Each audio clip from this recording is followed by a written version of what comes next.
अस्सलाम वालेकुम स्टूडेंट्स, कैसे हैं आप? उम्मीद करता हूं आप सब खैर आफियत से होंगे। Icom part 1 principle of accounting और चैप्टर नंबर है 8।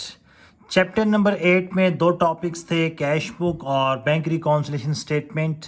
कैश बुक हम पहले ही कंप्लीट कर चुके हैं, जबकि बैंक रिकॉन्सिलेशन स्टेटमेंट के बेसिक कॉन्सेप्ट्स हम आपको दे चुके हैं। आज हमने इसके प्रॉपर क्वेश्चन स्टार्ट करने हैं और पहला जो क्वेश्चन आज हमने सॉल्व करना है वो है क्वेश्चन नंबर 8। सबसे ऊपर कंपनी का या बिजनेस का नाम आता है सरमद एंड को। उसके बाद bank reconciliation statement as on, जिस डेट के ऊपर हमने बनानी है वो आएगी। सीरियल नंबर है, पार्टिकुलर है, डेबिट या क्रेडिट और अमाउंट रुपीस। ये एक छोटा सा फॉर्मेट है जो कि इस क्वेश्चन को सॉल्व करने के लिए ज़रूरी है। क्वेश्चन नंबर 8 स्टडी करते हैं। From the following particulars prepare a bank reconciliation statement of Sarmad and company as on 31 December 2022। कह रहा है बैंक रिकॉन्सिलेशन स्टेटमेंट बनाएं सरमद एंड कंपनी की 31 दिसंबर 2022 पर। और डाटा क्या दिया है? Number 1 balance as per cash book. इसका मतलब ये नॉर्मल बैलेंस है, फेवरेबल बैलेंस है। और आपको बताया था कि जो कैश बुक का नॉर्मल बैलेंस होता है या फेवरेबल बैलेंस होता है वो डेबिट बैलेंस होता है, क्योंकि जो कैश है या बैंक है ये हमारे पास एसेट है और एसेट्स का नॉर्मल बैलेंस क्या होता है? डेबिट। तो balance as per cash book हम पढ़ चुके हैं, डेबिट होता है। हम अपने पास मेंशन करेंगे जी number 1 balance as per cash book. इसकी नेचर डेबिट होती है और अमाउंट है हमारे पास 25,000। सेकंड है चेक इशूड अमाउंटिंग टू ₹9,000। हमने चेक इशू कर दिए हैं, इसका मतलब हमने अपने पास अमाउंट माइनस कर दी है, हमने क्रेडिट कर दिया है। कितना? 9,000 नॉट प्रेजेंटेड फॉर पेमेंट। अभी तक बैंक में उसको प्रेजेंट नहीं किया गया, बैंक ने उसको रिकॉर्ड नहीं किया गया। तो जब हमने चेक इशू कर दिया है, अपने पास क्रेडिट कर दिया है, जब बैंक को ये मिस्टेक पता चलेगी तो बैंक भी क्या कर देगा? इसको इशू कर देगा, कम कर देगा। और बैंक जब कम करता है तो उसे डेबिट कहते हैं। सेकेंडली हमने आपको बताया था, समझाया था डिटेल में और एंड पर आपको बताया था कि जब भी अनप्रेजेंटेड चेक्स आ जाएं उनको आपने आंखें बंद करके डेबिट कर देना है। डिटेल हमारे लेक्चर नंबर 3 या 2 में मौजूद है, वहाँ से आप देख सकते हैं कि अनप्रेजेंटेड चेक्स डेबिट क्यों होते हैं। ठीक है, तो वहाँ हमने समझाया हुआ था, दोबारा समझा दिया है। लेकिन जिन बच्चों को समझ नहीं आया तो उनको बताने के लिए कि इशू ड्रॉन इन कैश हमने इशू कर दिया है, बैंक में प्रेजेंट नहीं हुआ। बैंक में जब प्रेजेंट होगा तो बैंक लेस करेगा, बैंक का कम करना डेबिट होता है। तो हम यहाँ डिटेल में लिखेंगे अनप्रेजेंटेड चेक्स। इनकी नेचर भी डेबिट होती है और ये हमारे पास है 9,000। Number 3 check deposited but not clear. हमने एक चेक बैंक में डिपॉजिट करवा दिया है, जमा करवा दिया है। इसका मतलब वो चेक हमें मिला था, हमने उसको कैश बुक में रिकॉर्ड किया है, कैश बुक में रिकॉर्ड किया था तो इसका मतलब डेबिट कर चुके हैं। हमने अपना काम कर लिया है। किसने काम नहीं किया? बैंक ने। जब बैंक में वो डिपॉजिट हुआ है और बैंक उसको जब क्लियर करेगा तो क्लियर करने का मतलब क्या है? ऐड करेगा। ऐड करने का मतलब है क्रेडिट करेगा।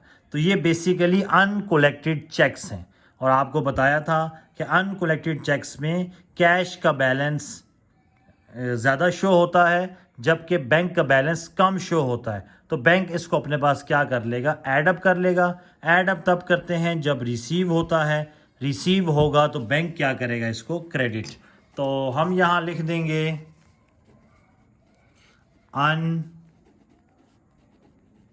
अनकोलेक्टेड checks.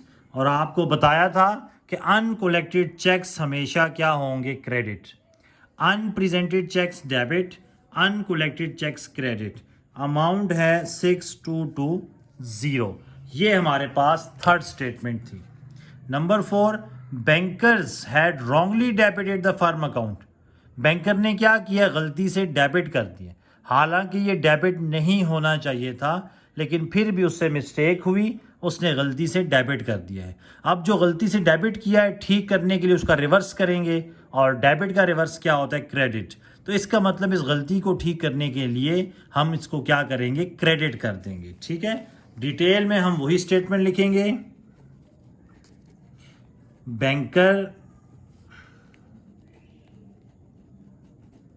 wrongly debited firm account.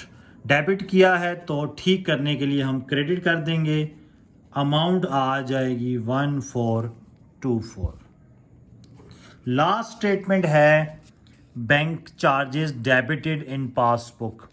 Bank ने बैंक चार्जेस को क्या कर दिया है, डेबिट, लेकिन इसकी इंटीमेशन अभी तक हमें नहीं मौसूल हुई। इसका मतलब बैंक ने एक्सपेंसेस रिकॉर्ड कर लिए हैं, हमने ये एक्सपेंस रिकॉर्ड नहीं किया। बैंक का बैलेंस कम शो हो रहा है, जबकि कैश बुक का बैलेंस ज़्यादा शो हो रहा है। तो हम जब कैश बुक में रिकॉर्ड करेंगे तो कैश बुक के बैलेंस में से माइनस करेंगे। माइनस कब करते हैं, जब पैसे देते हैं, एसेट्स कम होता है, एसेट्स कम होता है तो क्रेडिट। इसका मतलब बैंक चार्जेस अगर पासबुक में डेबिट हुई हैं, हम अपने पास इसको क्या कर देंगे, क्रेडिट कर देंगे। डिटेल में लिखेंगे bank charges debited in passbook, credit कर देंगे 70 से।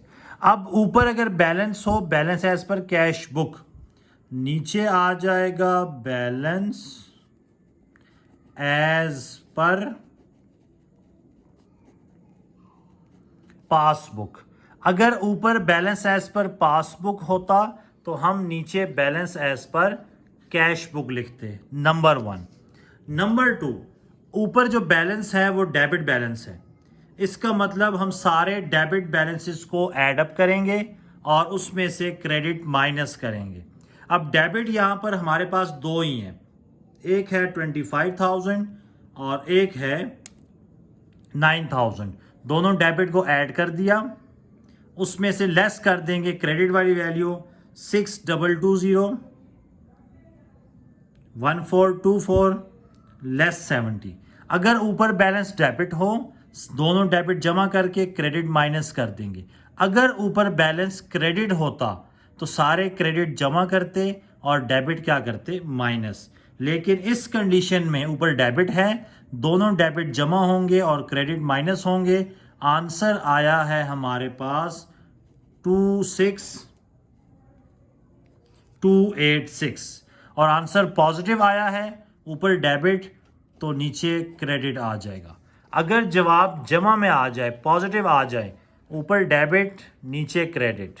अगर जवाब पॉजिटिव आए, ऊपर क्रेडिट हो नीचे डेबिट हो जाएगा, उल्ट होता है। और अगर जवाब माइनस में आ जाए, ऊपर डेबिट नीचे भी डेबिट, ऊपर क्रेडिट नीचे भी क्रेडिट। तो ये हमारे पास क्वेश्चन नंबर 8 था, बैंक रिकॉन्सिलिएशन स्टेटमेंट का प्रिंसिपल ऑफ अकाउंटिंग। इंशाल्लाह अगली वीडियो में आपसे नेक्स्ट क्वेश्चन डिस्कस करेंगे। तब तक के लिए आपसे इजाज़त चाहते हैं। अल्लाह हाफ़िज़।